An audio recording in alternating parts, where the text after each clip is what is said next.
Hey everyone, and welcome back. Today, we are witnessing a true clash of the titans. Google's shiny new Gemini 3.1 Pro is stepping into the ring with OpenAI's reigning champ, GPT 5.1. The entire AI landscape just got a massive shakeup, and we are going to break down exactly what that means for you. So I want to start with just this number, 77.1%. What do you think that is? Seriously, take a guess. It's not some approval rating, it's not a simple test score. It is a huge signal that something fundamental has just shifted in what AI can do. That number, 77.1%, is what Gemini 3.1 Pro scored on a really tough reasoning benchmark. And as Google themselves said, that's more than double what the last version could do. A jump that big? That doesn't just move the goalposts, it completely changes the game. All right, so here's how we're going to tackle this. First, we'll look at that incredible leap in reasoning. Then, we'll get into the tail of the tape, the specs for both models. After that, it's the benchmark battleground. Then we'll see how they handle real-world tasks, help you figure out which one is right for you, and finally, we'll talk about the future, which, spoiler alert, probably isn't about just one model. Okay, first up, the big news. It all kicked off back on February 19th, 2026, when Google dropped Gemini 3.1 Pro. And they weren't shy about it. They positioned this thing as the new gold standard for really complex problem solving. So where did that crazy 77.1% score come from? It's from a test called ARC-AGI-2. Now, what you need to know is that this test isn't about what the AI has memorized. It's not book smarts. It's all about giving the AI totally new abstract puzzles it has never seen before and seeing if it can actually figure them out. It's a test of pure problem solving. All right, let's bring the champ into the ring. OpenAI's GPT 5.1 has been the go-to model for so many people, especially for coding, and these cool things called agents, where the AI kind of acts on its own. So, how do they actually measure up side by side? You know what's so fascinating here is that this table really shows two completely different philosophies at play. Just look at the context window. Gemini's 1 million tokens versus GPT's 400,000. That tells you Google is betting big on deep analysis of huge documents. And you see it again in Best Fit. Gemini is built for these massive, mixed media jobs, while GPT is honed for coding agents. They're just designed for different things. Let's just stop on that context window for a second because it's a huge deal. 1 million tokens versus 400,000.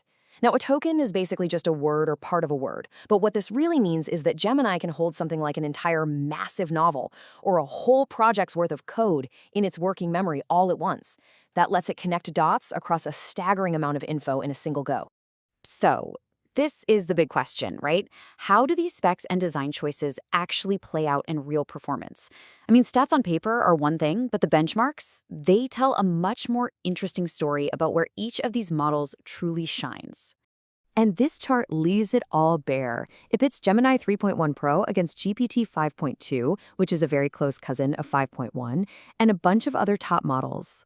Now, I know it's a lot to look at, so don't worry, we're going to zoom in on the parts that really tell the story here. This chart just perfectly illustrates the core trade-off. For each pair of bars, the first one is Gemini, the second is GPT. Now look to the left. In abstract reasoning, Gemini just has this commanding lead with that 77.1% score. But then, look to the right. When we switch to a really complex coding test, the specialized GPT model pulls ahead. It's a classic battle. The brilliant reasoner versus the master coder. Okay, so let's move on from the lab and the abstract scores into the real world. How do these two actually handle the kinds of things you might have to do every single day at your job? Let's check out 3 super common scenarios. First up, a situation we've all been in. It's a total productivity nightmare. You've got this chaotic email chain, replies going everywhere, and it's full of attachments. Some are PDFs, some are screenshots, and your job is to turn this absolute mess into a clean, simple action plan. This is exactly where Gemini's huge context window and its ability to handle different media just shine. You can literally just dump everything in at once. The text, the images, the PDFs, and it can make sense of all of it together to create a plan. You don't have to feed it things one by one. It's a game changer. But if your main goal is just writing, say drafting a blog post or a formal report, GPT 5.1 often has the edge. A lot of people find its writing style is just incredibly polished and human-like.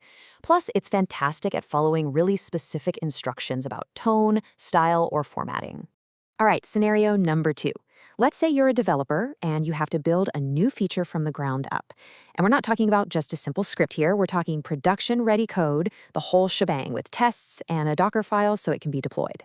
So here, it's all about the right tool for the job. If you need to understand a massive existing code base, including looking at architecture diagrams and error logs from screenshots, Gemini is an absolutely phenomenal analyst. But if you need a partner to actually sit there with you and write, test, fail, and fix the code over and over, GPT 5.1, especially its coding versions, is still the better hands-on coder. And for our last scenario, imagine you're building a knowledge assistant for your company. Think of it like a compliance co-pilot.